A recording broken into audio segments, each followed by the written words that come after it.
No, so I've given both the options. Like they could Okay. also watch it on YouTube if they want. They don't have to register also. Got it. Done.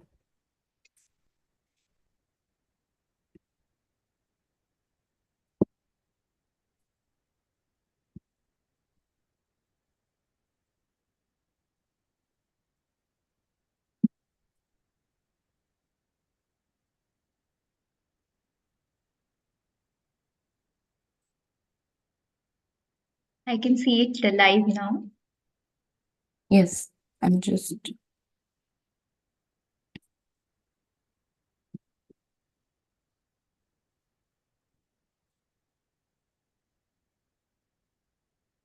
yes, now we are live.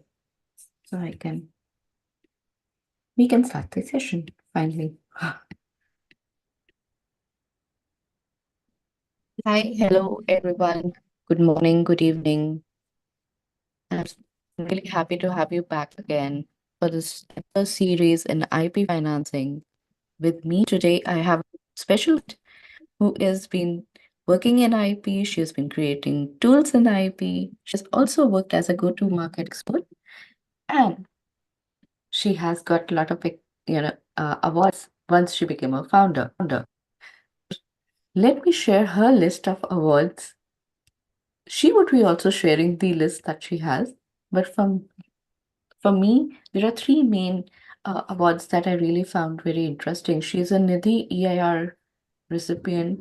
She's working with IIT Roorkee. She's based at IIT Roorkee as the Nidhi EIR Fellow. She is also the winner of Elevate 2023. She has been the finalist in NASSCOM's AI Game Changer 2024. She would be talking about it more about the solution that is she is creating. Her company's name is Patenti. Her tool is fantastic. I have tried out, and I welcome Amrutha to speak about IB financing today. So, Amrita, the stage is yours. Let's talk about IP financing and how you think it is relevant for a startup because I think your experience is quite unique. You are a founder yourself, you're curating the tools which are essential for startups. You have worked with the startups in building their IP portfolio and connecting it with the market. So based on your experience, Amrita, share with us why do you think IP is important for startups and how they can use it or leverage it for the financing part? Sure. Thanks, Pooja, for that wonderful introduction. I'm honored to be here talking on this very important task, which I personally resonate with. Financing using IP is the fullest power of IP. So, let me take you through the journey. In my talk, I'll be touching upon my experience as a startup founder and also my experience moving from a product manager and technologist to IP analyst and subsequently a founder of a legal tech organization. So, and upon that, I'll give the financing options which are available for creating IP and how to use IP for funding as well as raising money as well as loans. So, these are the broad areas I'll be touching upon. And thank you, Pooja, for the wonderful introduction. So let me touch upon the agenda for today. So first, I'll be talking about the role of assets and particularly intangible assets in attracting investors and additional funding such as loans and grants for deep tech, clean tech, and other emerging technologies. I'll also be sharing my perspective about IP financing for businesses. I'll talk about how a legal framework is very important for building IP based financing and ultimately, I'll touch upon the legal tech aspect where tools come very handy to make IP backed financing very easy and accessible. With that, at the end, I'll touch upon what Patenti has to offer in this regard. With that said, because now it is very first thing in the morning in US, and it is end of the day in India. I just have devised a very small icebreaker, but I assure you all of these are relevant to the topic, and we will connect the dots on all the topics that I'll be touching upon at the end when I talk about IP financing. So with that said, I invite you to solve the puzzles, this couple of puzzles. Here is a very small brain teaser. Can you identify the words in this puzzle, the word puzzle? I invite you to give your answers in the chat. Let's have 30 seconds on this. As many words you can identify.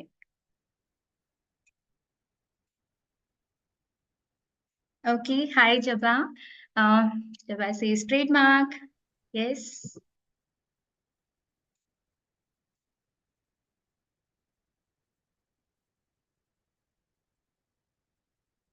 Any other guesses? Pooja says patent. Yes. Another 10 seconds.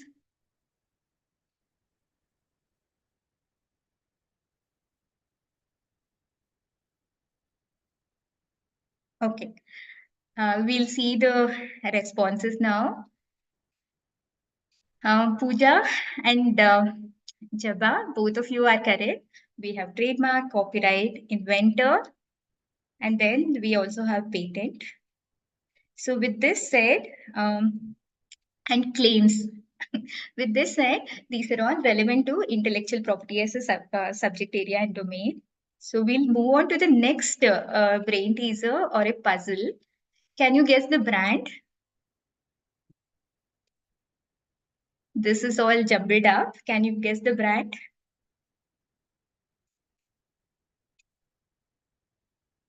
Okay, 10 seconds.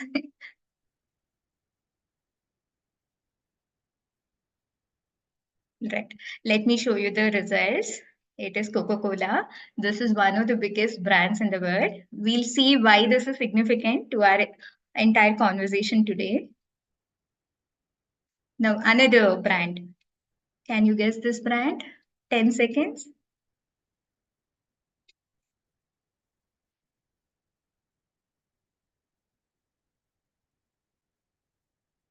Okay.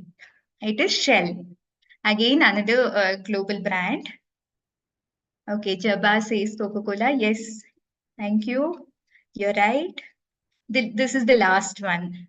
Can you guess the brand?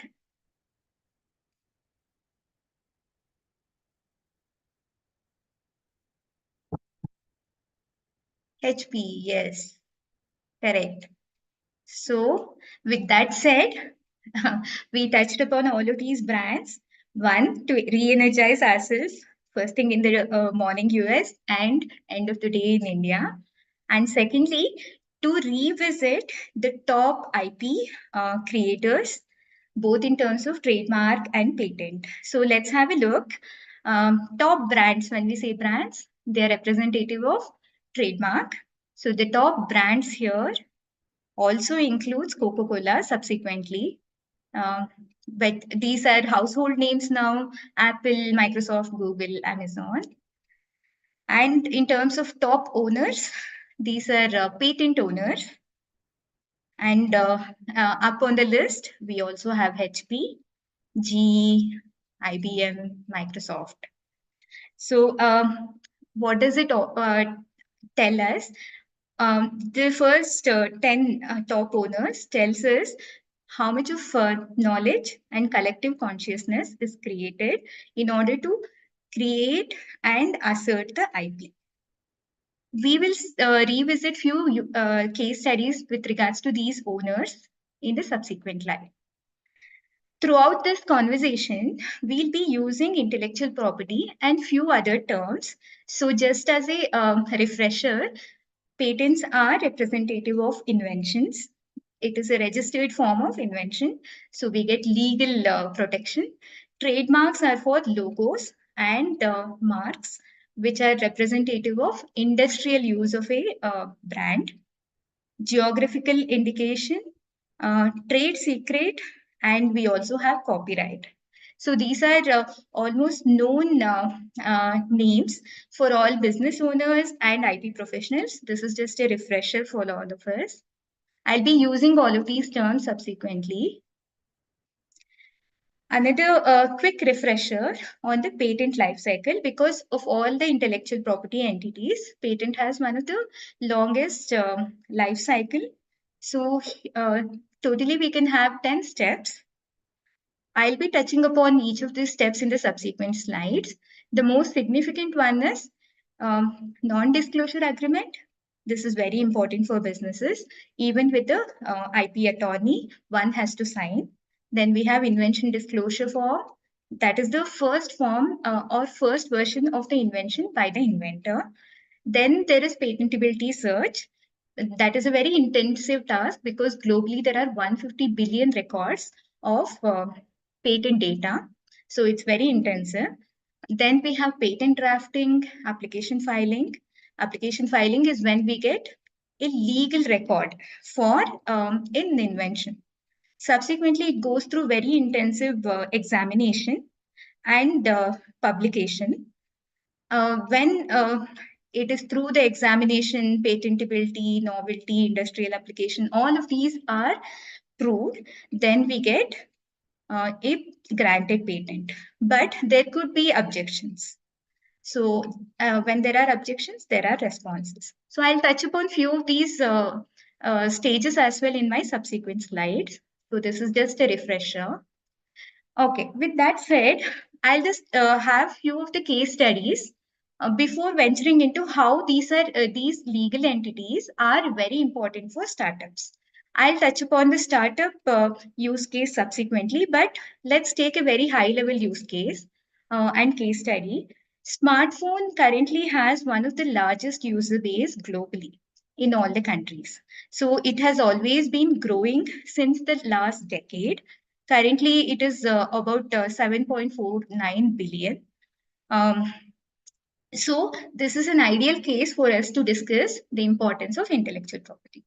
We can have designs patented on a smartphone. There could be trade secrets that the smartphone manufacturer may not want to disclose. There could be copyrights, there could be patents. So, these are a few of the things we'll be subsequently referencing. We will connect all the dots in a few minutes. Why did we touch upon all of this?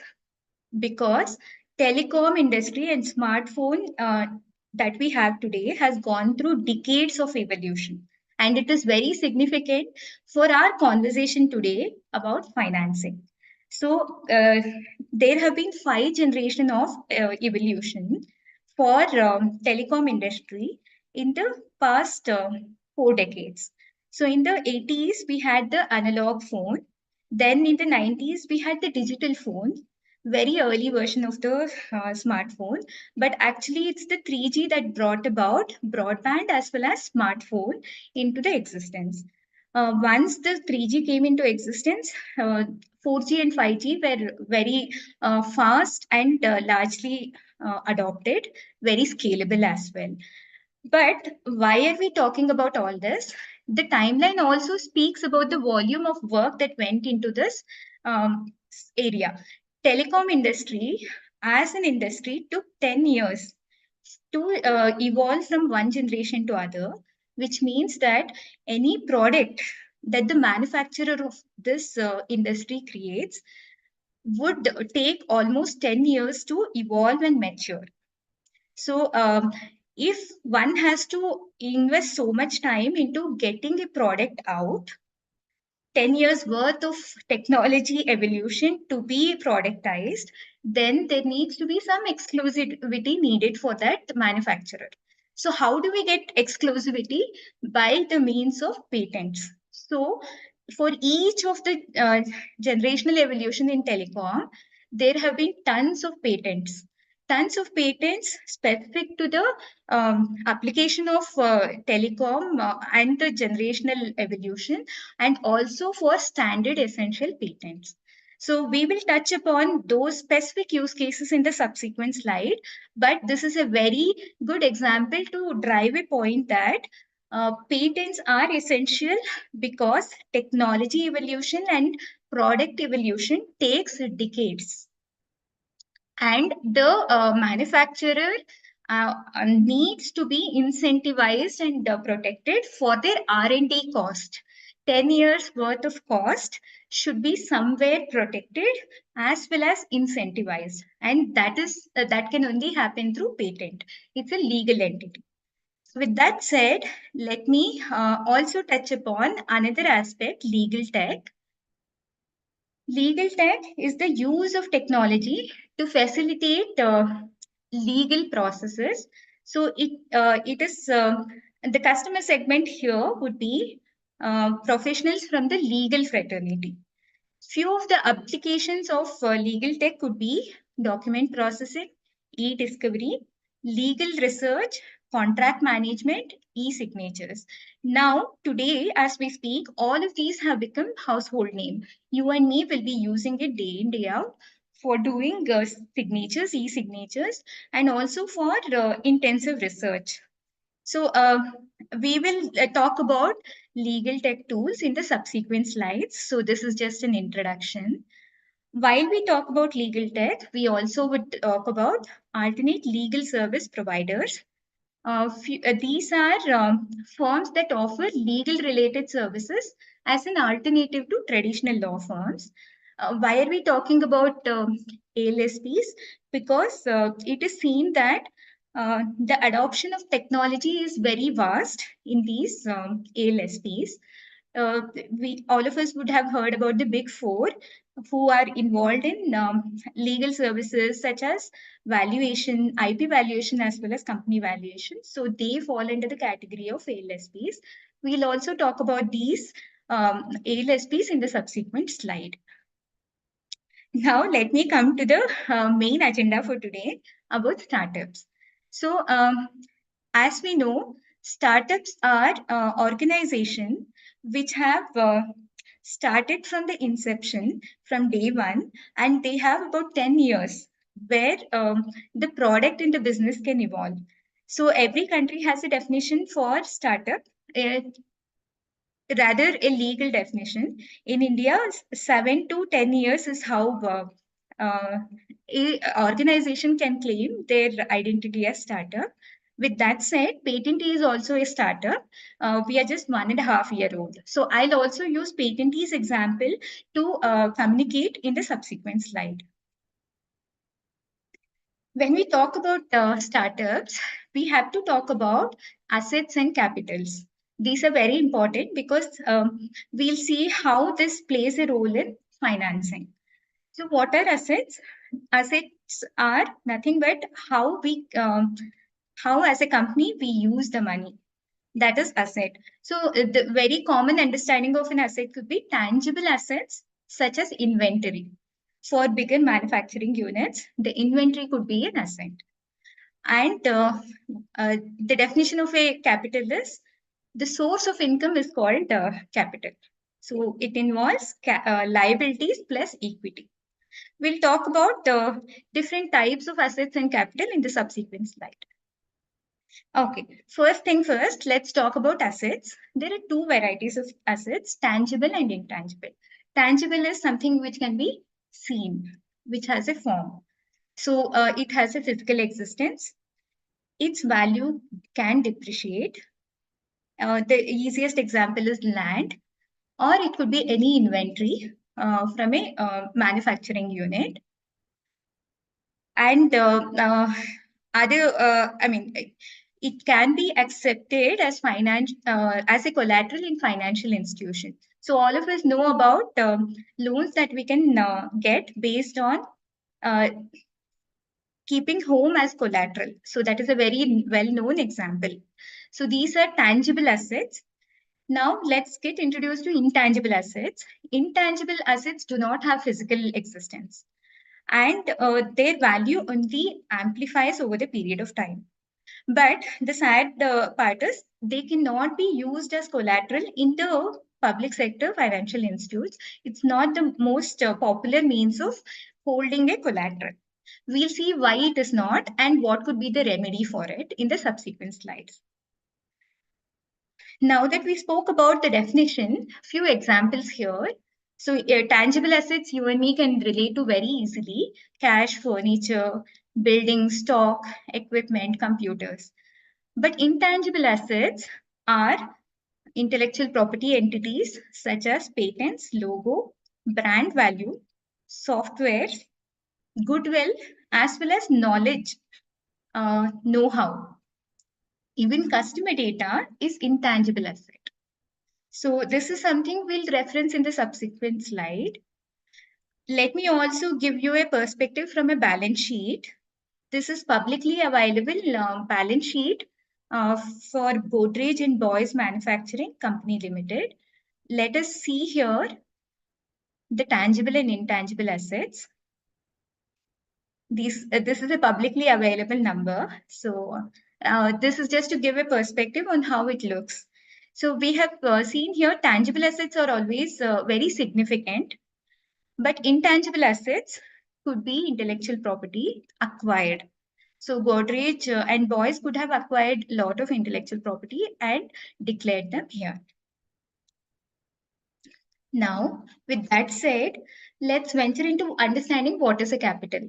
So capital could be of various varieties. It could be financial capital, intellectual capital, human capital, as well as manufacturing capital.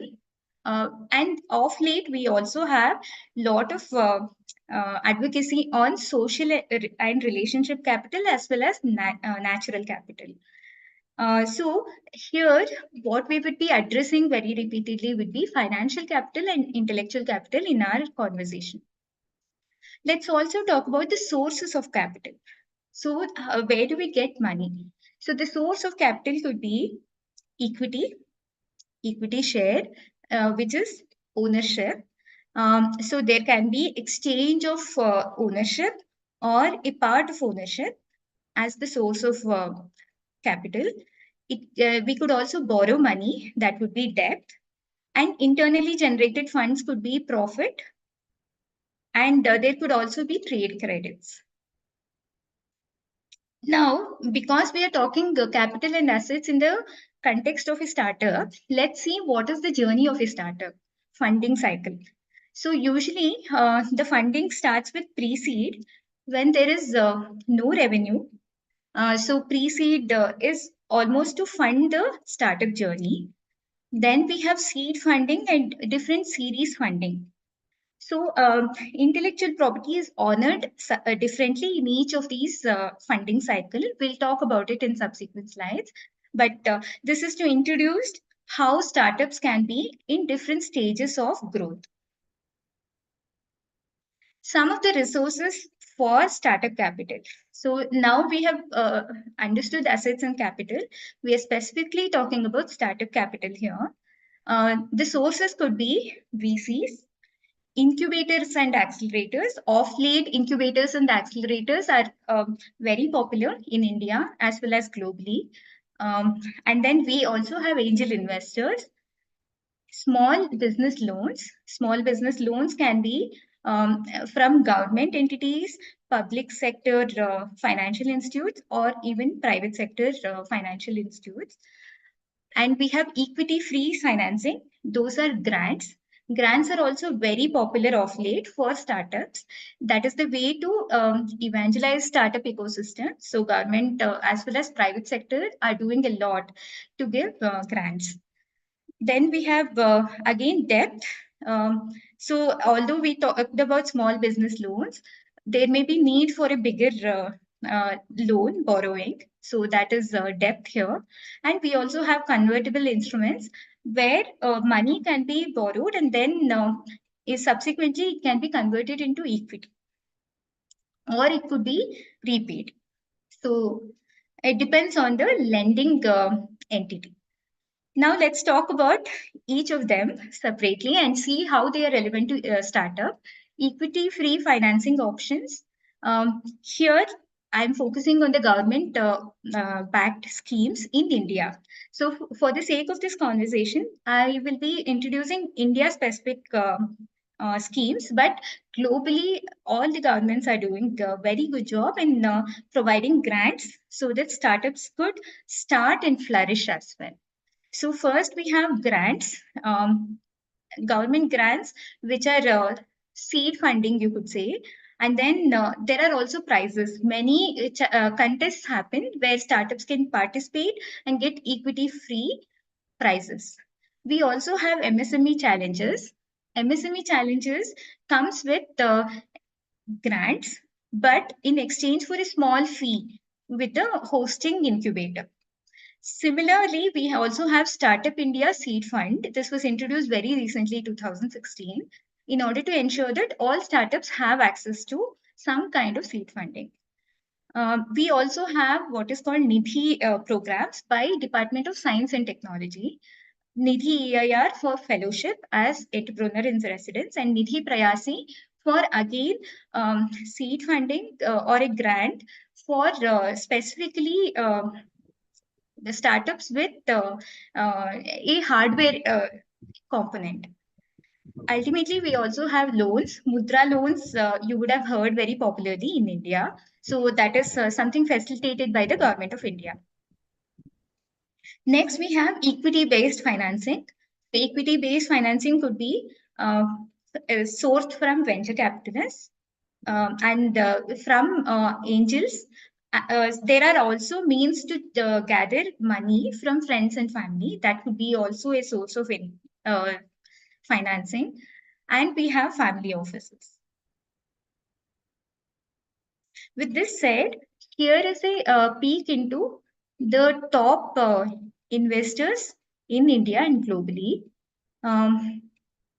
Interestingly, we also have ventures from mainstream educational institutes such as IMA. So increasingly, there is popular investment by even top institutes. And we also have financial institutes and banks participating.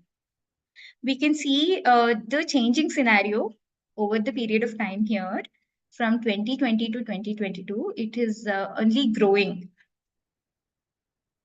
So, with this scenario, let me introduce you to the types of startups. Startups could be of two varieties. One could be asset heavy startups, and the other could be asset light startups.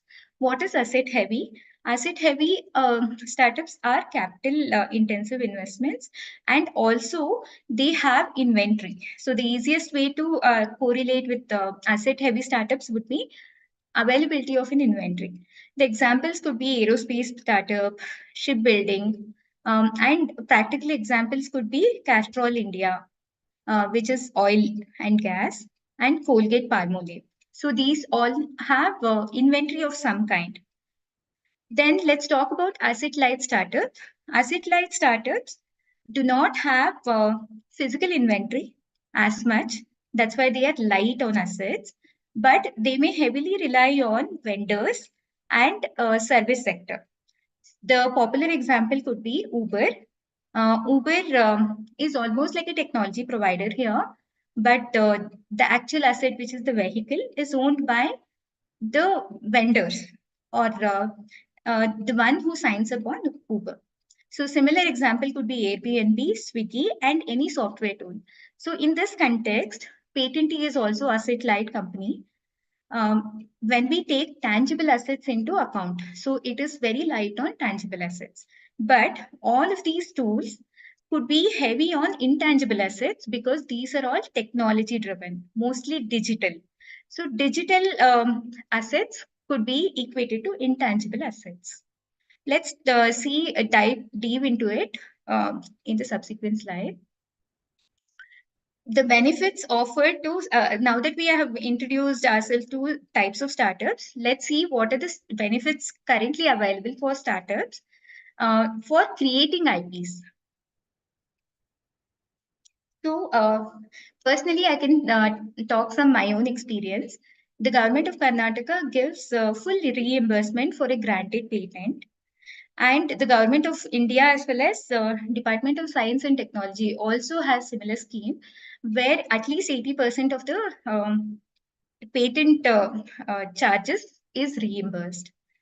And besides this, if startups can avail DPIIT certification, which talks about novelty of a startup, then they can avail 50% discount on the charges government fees incurred for a trademark application. And DPIIT certified startups can also have faster examination in the patent application lifecycle. In the similar fashion, for female inventors also, from the startup ecosystem, the government has made provision to fasten the examination cycle. Besides this, the Government of India also facilitates SIPP facilitators to help with the patent journey, because startups may not have as much context on the patents. So the government is giving them provision to reach out to professionals and avail pro bono offerings. So the government takes care of the charges with the professional. Now let's also talk about the benefits from a taxation perspective.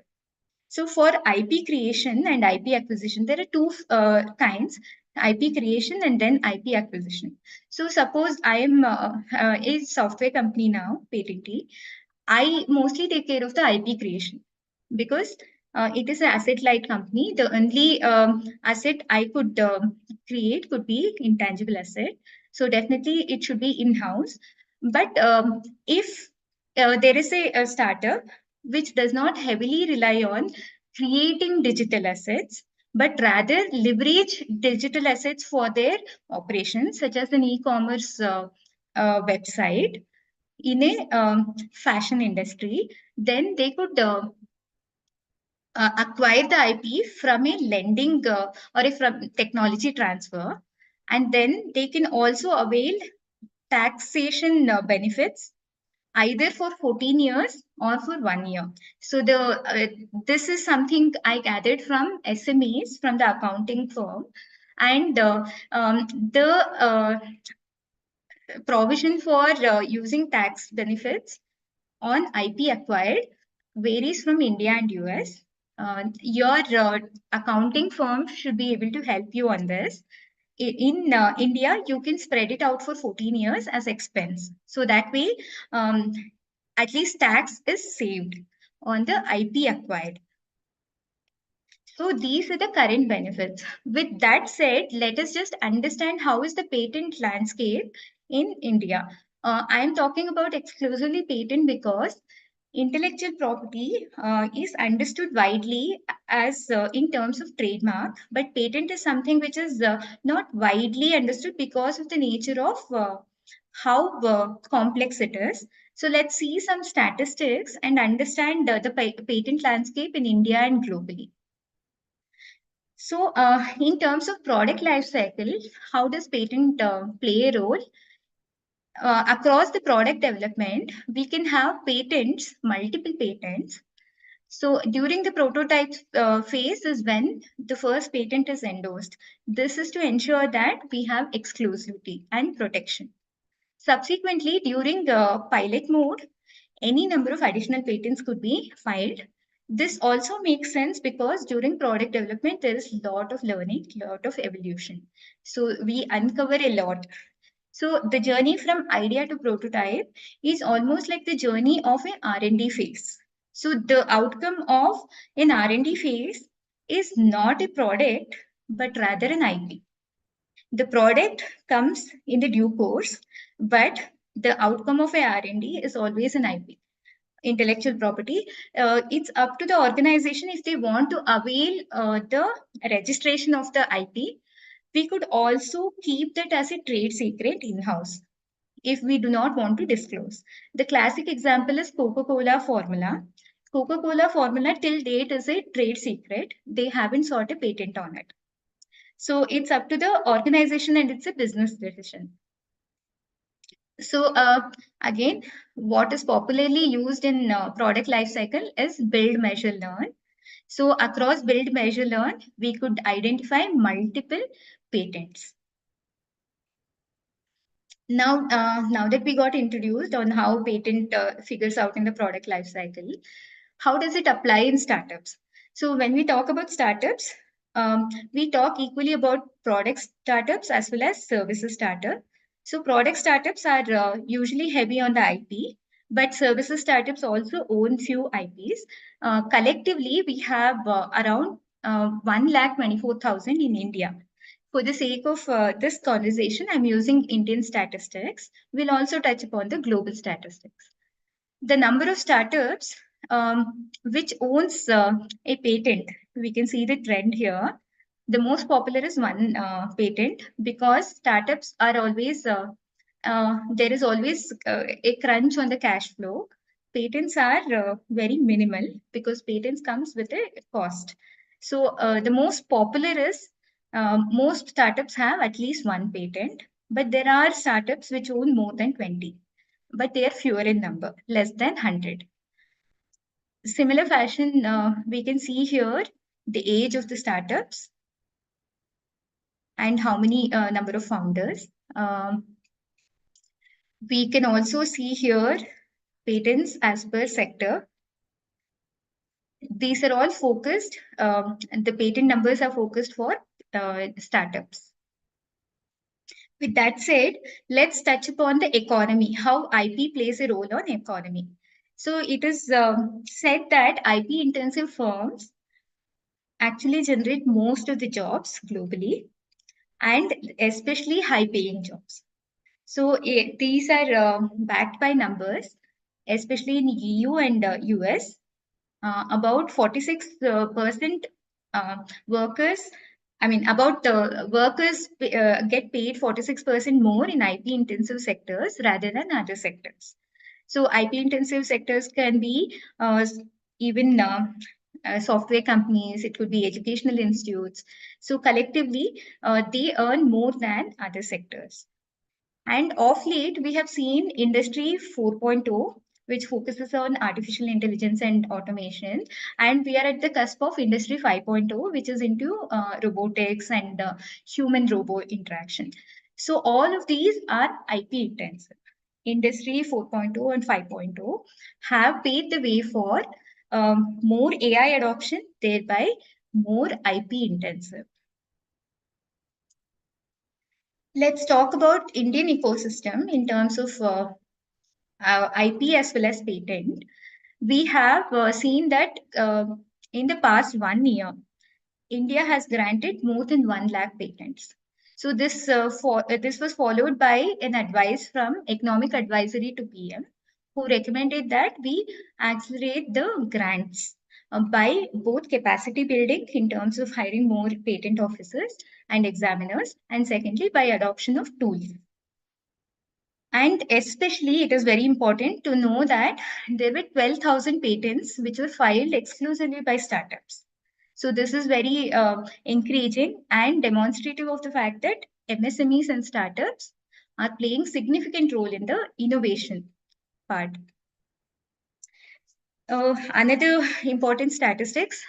These are significant. I'll connect the dots when we talk about IP-backed financing in the subsequent slide. Emerging technologies have played very significant role in Industry 4.0 and 5.0. This is very evident when we see the number of patents by CPC classification. So most of them are in bioengineering and human necessities.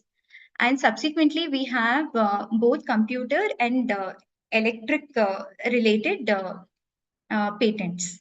So in India, deep tech startups have a lot of patent applications. This is significant because IP-backed financing would play a very major role in deep tech financing. So we'll talk about that in the subsequent slides. So now that we have understood the patent landscape and the startup ecosystem, especially in India, let's see why we need IP-backed financing. So we have understood that the IP creation is incentivized and it is also rewarded by means of giving reimbursement and giving priority in examination.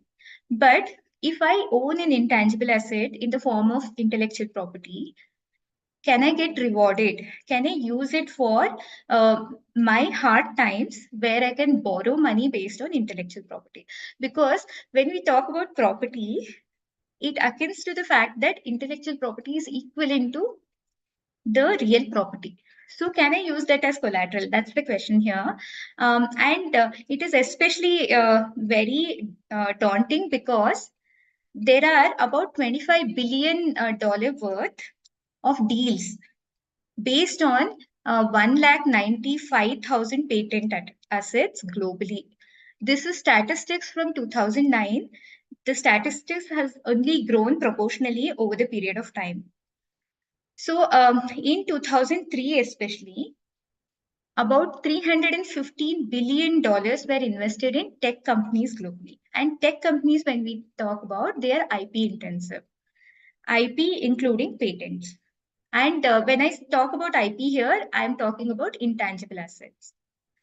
And global lending market is also very huge. As we can see here, the projection for 2027. So it is a $1 trillion market that we are talking about. And the statistics in the past 30 years or 50 years for that matter has shown that tangible assets have declined creation, but intangible asset creation has only gained momentum. That is also because of the advent of industry 4.2 and industry 5.2. Let's also take a glance at how much R&D expenditure is happening across the globe. So we can see that the R&D expenditure is very substantial. This is statistics from 2021-22, but it's the percentage is almost similar every year. So we can see across all the countries, we are spending lot of dollars, especially in India, the R&D expenses about 17.2 billion. So that is very big amount. Again, I would reiterate, what is the outcome of an R&D expenditure? It's always intellectual property. Do you choose to register that as a patent? It is an option left to the inventor and the applicant, but the outcome is always an intellectual property. You can choose to keep it as a trade secret. Now, as an entrepreneur, let me introduce my perspective. I gave a very long intro just to bring the best out for our entrepreneur's perspective. So, as an entrepreneur, cash flow is always something that is on my mind. Whether scaling up or expanding, businesses need access to capital. But access to capital and securing financing is not so easy. We spoke about all the varieties of capital, be it loan, small business loan, or be it VC funding, or be it a grant. It is time consuming. But the time spent on that cannot hold us back on the cash flow. So there is always this struggle for an entrepreneur to raise money. That is where I would resonate with having IP as collateral. If I have a patent, granted patent, can I lend that?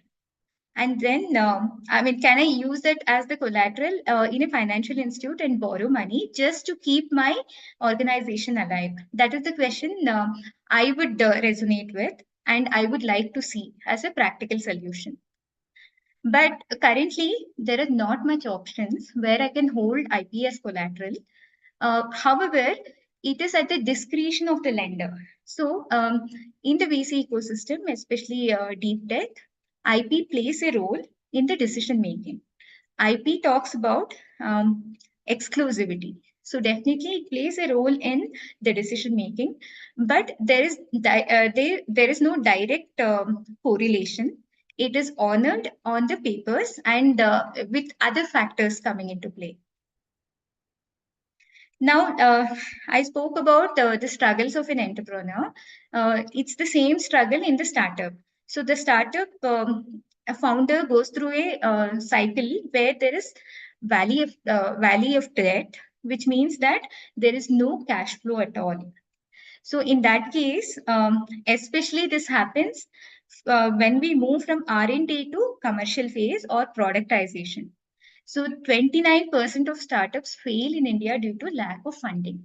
So this is where the significance of having access to capital based on IP is very important. Okay, so I think the pain points are the same. Currently, there is no proper framework or a policy which facilitates availing financing based on IP. Although IP creation is heavily endorsed and heavily encouraged, this is something which is yet to come into play. Okay. Another reason, practical reason why IP collateral is not practical is because IP valuation is very tricky. So there are different methodologies for IP valuation, but there is no standard methodology. There are triggers for IP valuation. Usually, it happens in merger and acquisition. That is the most popular trigger. But there are additional triggers as well, including taxation. So I talked about taxation earlier. So that could be one of the triggers for IP valuation as well. So the additional reasons could be for investor relation, for investment assessment, for R&D, additional R&D, and for also seeking insurance on IP assets. So this is also gaining popularity of late. I have an example on insurance of IP assets, which we'll see subsequently. Okay, so this is an illustration on what are the available incentivization or rewards in different stages of IP life cycle.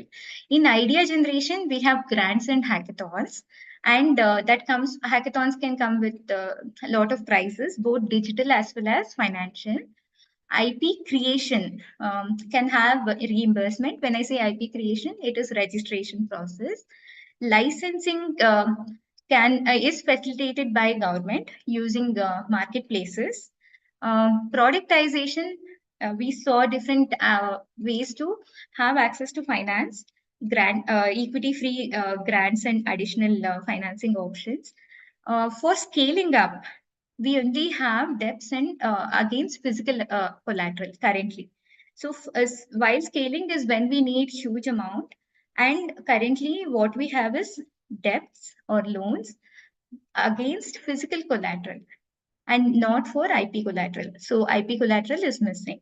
This is something the policymakers are working currently. I'll take you up in that journey currently. Again, now I'm touching upon patent data in the IP lifecycle because patent data is not widely understood. Patent is seen as a different parallel system than commercialization of a product.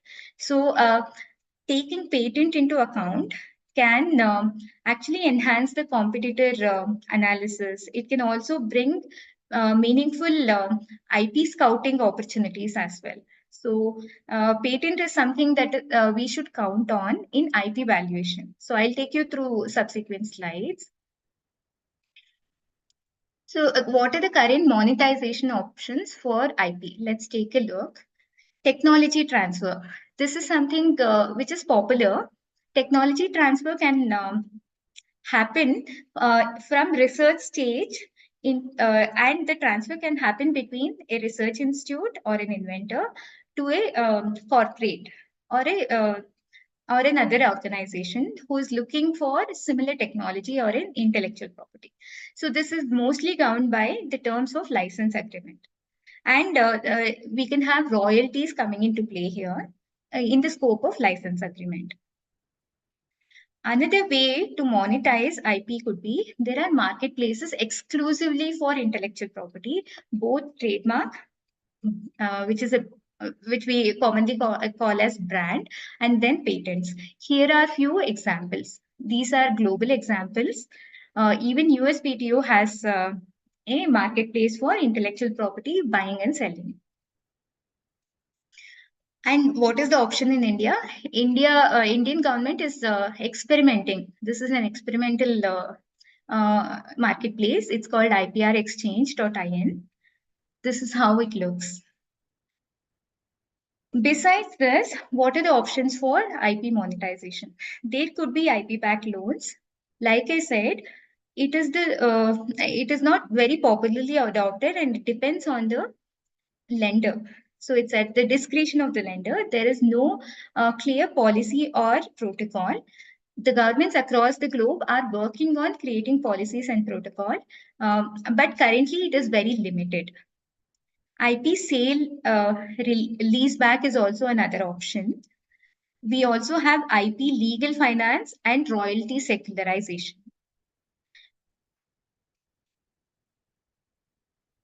Okay, now let's talk about IP-backed lending exclusively, because this is where we have the scope for technology playing a role in IP valuation. So, what are the prerequisites for IP valuation? Because currently, one of the impediment for adopting IP as collateral globally is the ability to do valuation of the IP. So let's see what are the prerequisites. Uh, the prerequisites are very simple. The IP should be separately identifiable, and availability of the evidence. So this is where it is very tricky. Availability of the evidence is something we'll have to think about.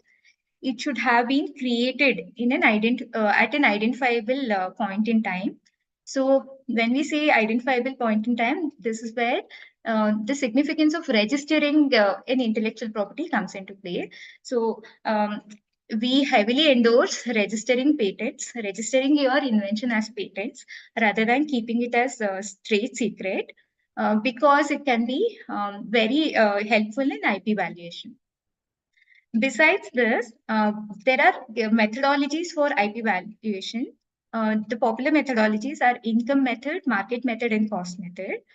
And these different methods apply to different stages of startup. So the early startup may just rely on cost method, and the growth state could depend on market method. So these methodologies are similar to what is used for company valuation. And who does the IP valuation currently? It is done by registered valuers. It's a very licensed job, and they use more than one methodology to arrive at the valuation dollar number. So currently, there are no tools which can facilitate IP valuation, and the value IP valuer cohort is looking for either partial valuation or full valuation using automation. So that is something which is heavily desired by the practitioners.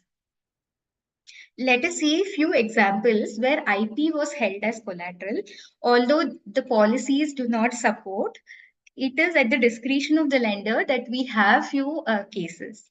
The most popular one is the Coca-Cola trade secret. In 1919, actual branding of Coca-Cola from its earlier version was funded by using the formula of Coca-Cola as a collateral by a bank.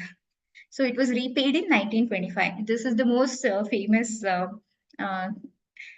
use case and famous example for IP held as collateral. Besides that, the very recent one in India is the Kingfisher loan, which was offered by State Bank of India in 2009. There, the brand value was used as collateral. So the total brand value was about 3,406 crore, and the brand was held as collateral for a loan amount of 2,000 crore. Besides this, very recently, we have Canara Bank versus NG Subbaraya Shetty case for eNadu. And this is very significant because this is where policy and law plays a role.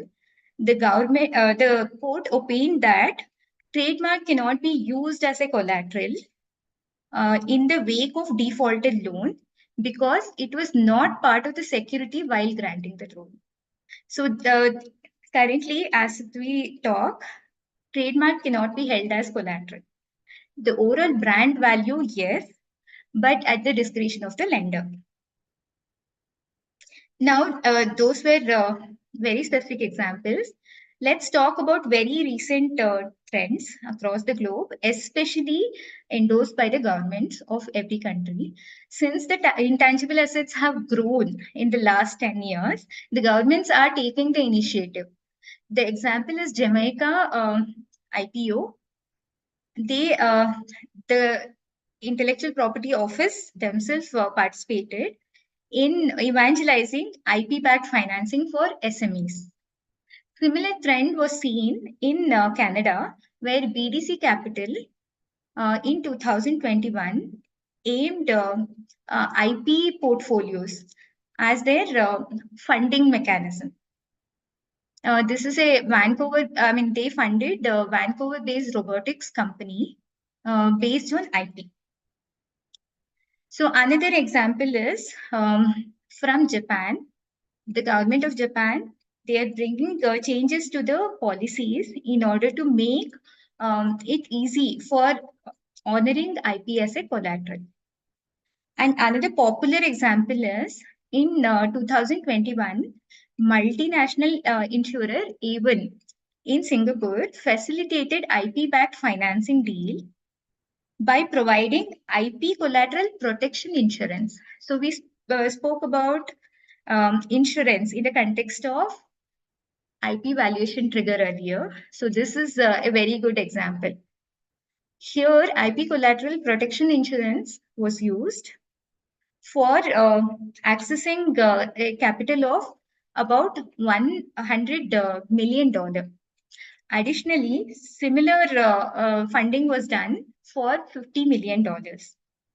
So these are all very encouraging. And one common thing is the governments are facilitating all of these. In India, the government in 2023 June rolled out a request for proposal asking agencies to give their recommendation and consultation for IP-backed financing. We are yet to see the policy changes and what is the outcome of this, but this is very demonstrative of the fact that India wants to bring about IP as mainstream. We'll see in the coming days what are the changes and how IP would be honored. Now that we spoke about the examples, on a high level, what are the laws governing capitalization of IP? We have many laws governing this. Companies Act, Banking Regulation Act. So Banking Regulation Act doesn't honor a trademark exclusively as collateral. Securitization and reconstruction of financial assets and enforcement of Securities Interest Act. We have Foreign Exchange Management Act, Reserve Bank of India Act, IP Acts such as trademark and copyright play a significant role. So what this tells us is law has a very significant role to play in accessing finance with IP as collateral. Okay, so all of those laws pose some limitations, especially the Banking Regulation Act doesn't honor intangible assets in its full form because it cannot be held as a security. So access to loan is limited that way. So most of the time, Banking Regulation Act is what is posing issue. Like I said, trademark cannot be held as collateral at all. This is also because banks find it very hard to find buyers when there is a default. If there is a default for a loan, how do we actually sell the IP? That is the biggest challenge banks have. So let me take you through a case study on standard essential patent. I'm taking you through this case study to send a message on the importance of assigning a dollar number to intellectual property, such as patents. This is the most recent one. This is from late 2023, Nokia Technologies versus Oppo. So there was a dispute where Nokia Technologies opined that few of their 2G and 3G standard essential patents are infringed by Oppo. The significance of this particular case is that the government said in the very first hearing that there should be a security, and there was a number put against the security. So usually infringement cases have compensation, but after the hearing, after the judgment. But this was significant in India from the Delhi High Court that there was already a ask for a pro tem security. So it set a new trend where pro tem security could be put on the probable infringer.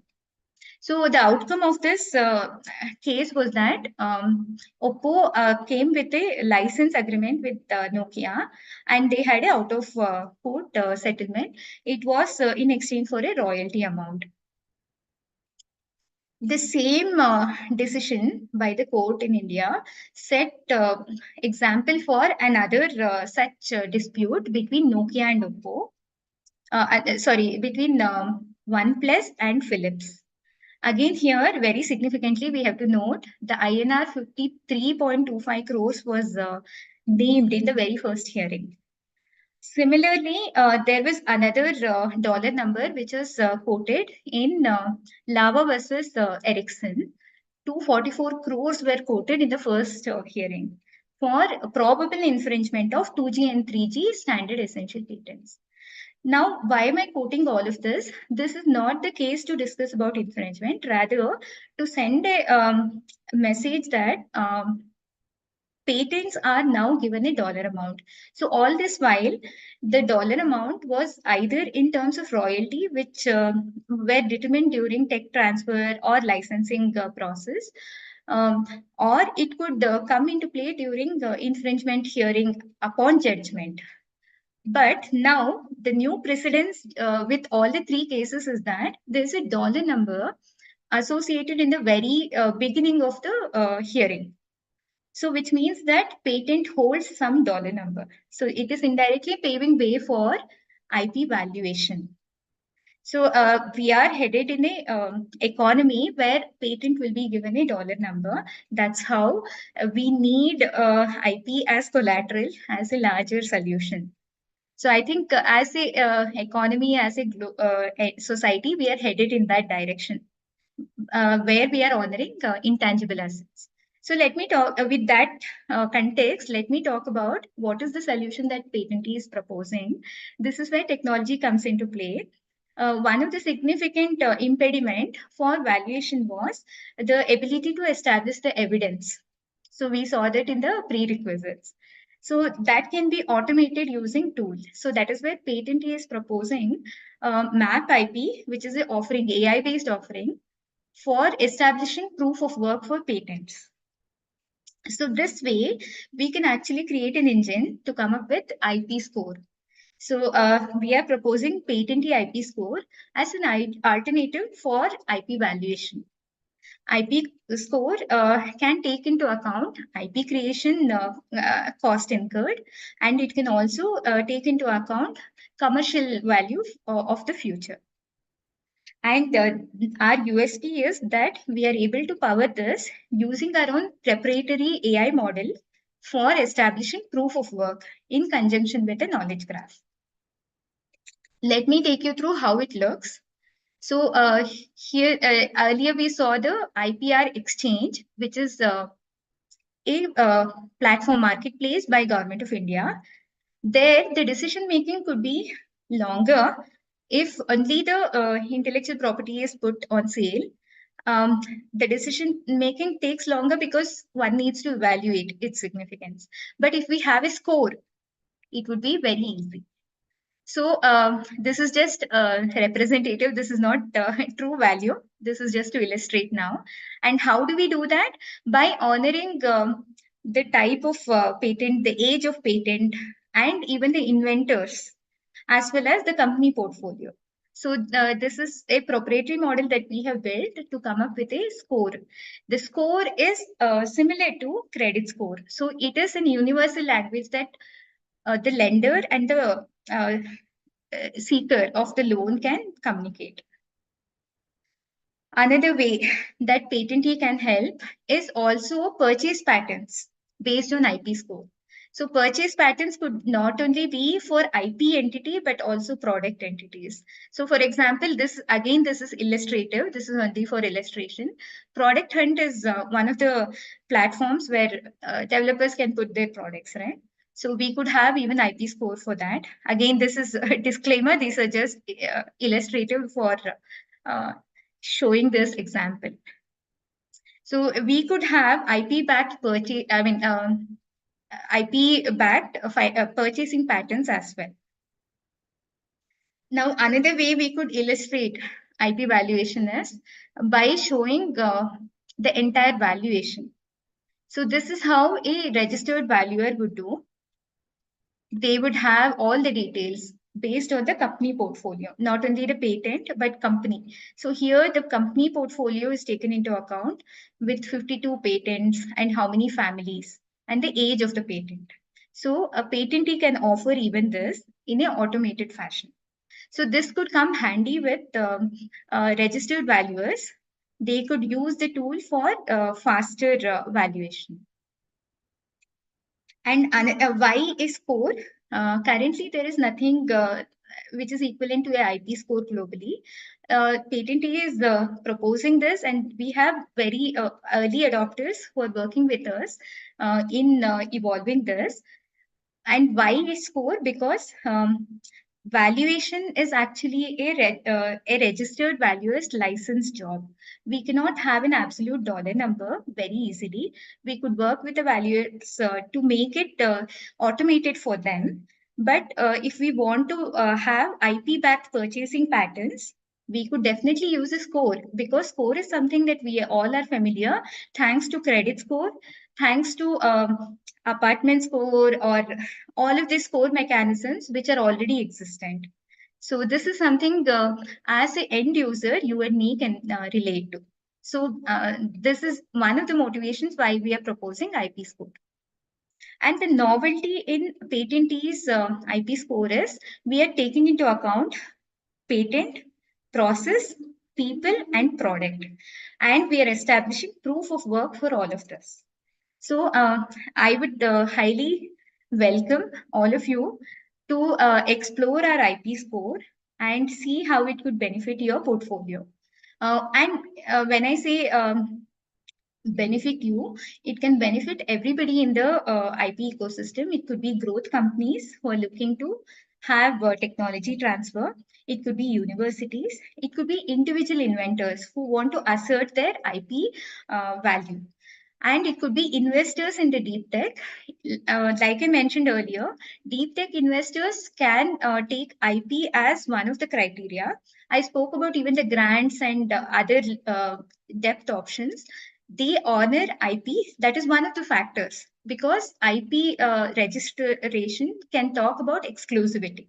So it will definitely play a significant role in decision making for an investment. So IP score can be used to assess how strong an IP is. Besides that, even corporates can use this for IP scouting and quick quality assessment. So in short, patentee's attempt is to make IP scouting easy and IP discovery easy. And one way to assert the IP scouting is through having a score. The utility could be for financial investments, for negotiation during investment, for strategic planning. How to boost the score is something that the corporates and the startups can ponder upon, and also for growth assessment. With that said, I would say I would welcome all of you to work with us as early adopters and see how you could leverage both the proof of work, which is MAP IP offering, and also our IP score. Besides that, what I would say is, yeah, this is very, uh, I would highly encourage even investors, if there are investors watching this, or non-banking financial institutes to work with us and see how you could leverage IP score to make your decision making easier. This is a very small snapshot of what Patenti has done so far. We've been in bigger ecosystems like NASCOM and TIE. Just to assert ourselves. And we were also featured in Legal Tech Fund's Intellectual Property Market Map report. So we've had a good run in the last 1 year, and we want to continue to boost the IP ecosystem by bringing in IP valuation visibility through IP score. I think with that said, this is a small journey. With that said, I'll conclude my presentation and I'm open for questions for now. Thank you so much, Amrita. The presentation was wonderful, and there were quite some pointers that I could relate with being in the tech transfer space. So, your IP score could actually be useful for both sides in licensing because when you have a score ready, it's easier to license out an IP. But I'll have that discussion with you separately, and I'll add, start asking you the questions. Sure. One of the questions was to talk about patent valuation. You have discussed the method, so maybe we could skip about it. But the other question is, what are the factors to be considered in patent valuation? Okay, so usually patent valuation honors registered patents and also like I said, the proof of work. So if there is a material evidence for the use of IP, then the valuation is boosted. So a product to couple with a registered patent or a product in the market to couple with a registered trademark would be an additional boost for IP valuation. Besides this, what I have discovered in this exploration is also honoring even the inventors and the total portfolio of the company. So total portfolio of the company in terms of how many patents in a subject area. For example, if the subject area is biomedical equipment, and there are significant patents in that area, and also fewer patents in software equipment, then the bigger portfolio plays a significant role. So the overall portfolio definitely will be a factor for IP valuation. That's what we have also taken into account in coming up with the IP score. Besides this, following standard practices such as ISO certification also would assert the quality of know-how and the quality of the business idea and the practices. So all of these are something that we are honoring in the IP score. But if we talk from a register's values perspective, what they actually see is the future cash flow. So that is the main criteria for IP valuation today. I spoke about three methodologies: market method, income method, and the cost method. So all of these indirectly are talking about future cash flow. So that is the standard process, I would say. But in IP score that patent is proposing, we are also honoring people, process, and practices.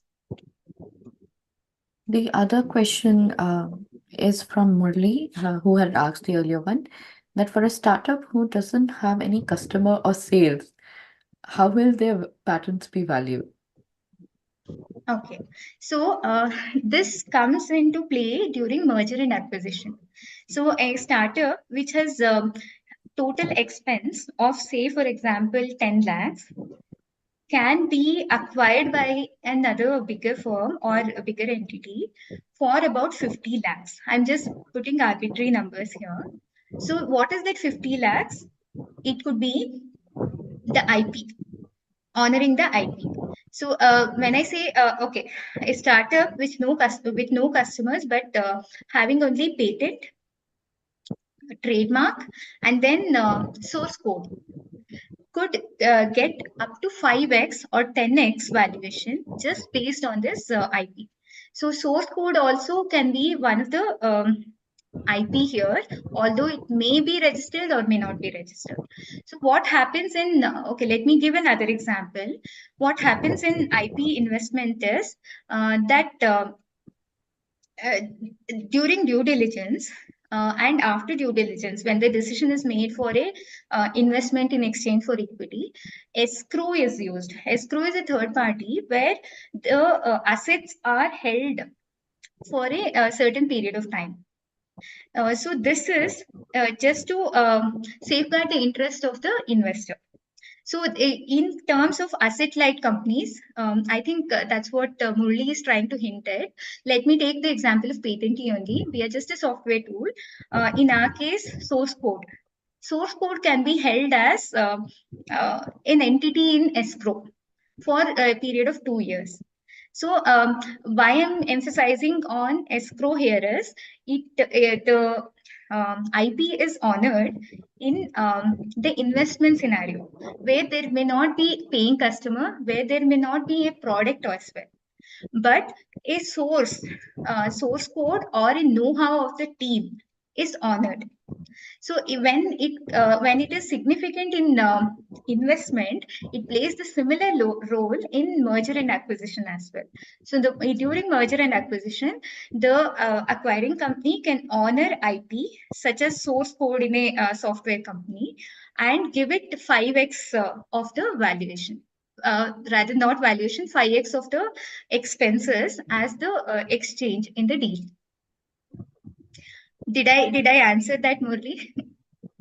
I think you did. So he has another question, which is on how do they increase the patent valuation over the period of time? And it's an interesting question and has a lot of application with patentees too. So go ahead, Amrita, try and Yeah, answering it's a that. very hard question. Pooja, you can resonate with it, right? But I would say take a very mindful decision on what you would like to patent. So that is me talking as an inventor and a business owner. I want to see what is the most valuable idea in my entire business model, and I would like to patent that. And that is one factor, the most valuable. And the second one is how relevant is it for the current industrial evolution. So I spoke about repeatedly industry 4.2, industry 5.2. So the better you align with the existing industrial evolution, the more the weightage would be. Another factor is you may choose to have patents filed repeatedly, multiple patents in your entire journey. In that journey, make sure that you have a longer age. So the valuation can also depend on the age of the patent. So patent is granted for 20 years, right? So a patent which is available for just 2 more years can have a smaller chance weightage in the entire decision making rather than something which has 15 years. And another example, I'm not comparing here, but let's say a patent in AI application versus a patent in web application. Um, the difference could be AI application could be given a little more weightage because in India and globally, I'm seeing the trend that all the bigger entities are giving weightage for innovation. So innovation is seen as the differentiator. When we talk about innovation, the next step in innovation is IP registration, right? So IP registration should follow the same trend. And innovation, when we speak today, it is AI. We are in an era where AI first is what we claim. So I would say yes. Take a mindful decision. What is the most valuable idea in your entire business model, and also have as many patents as you grow. It should not be just one patent for a startup.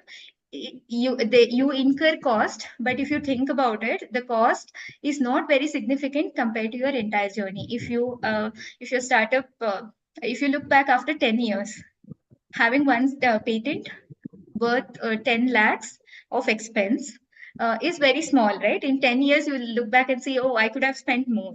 So, over the period of time, always revisit your IP strategy and invest in it, mindfully invest in it, I would say.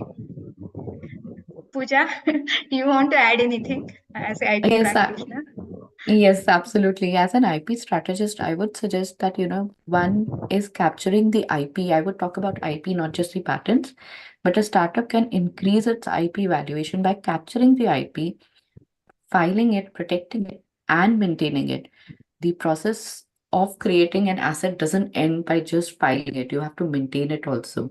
If you have something which is not alive, it is abandoned, it is dead, it's not bringing in any value. So regularly audit your IP that you have to ensure Hmm. that you have a live IP. Yeah. Secondly, have an IP which is actually non-infringing Hmm. and is effectively protecting what you have.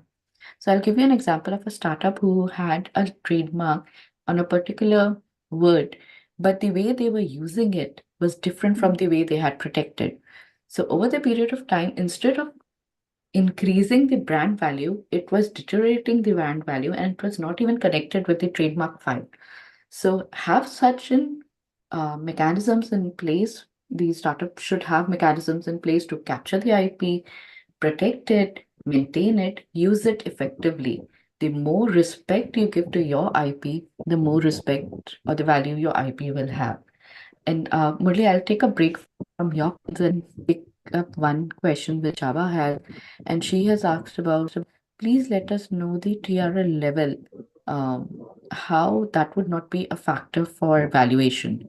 So I think, Amrita, you talked about people, process, and Hmm. so and these factors where the TRL level fits in. I think that is what Yes. she wants to ask. So TRL level is speaking about the readiness of the product, right?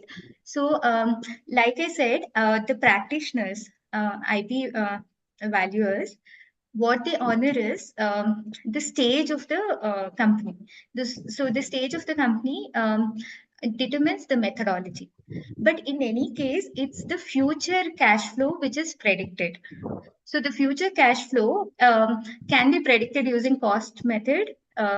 It could be income method or it could be market method.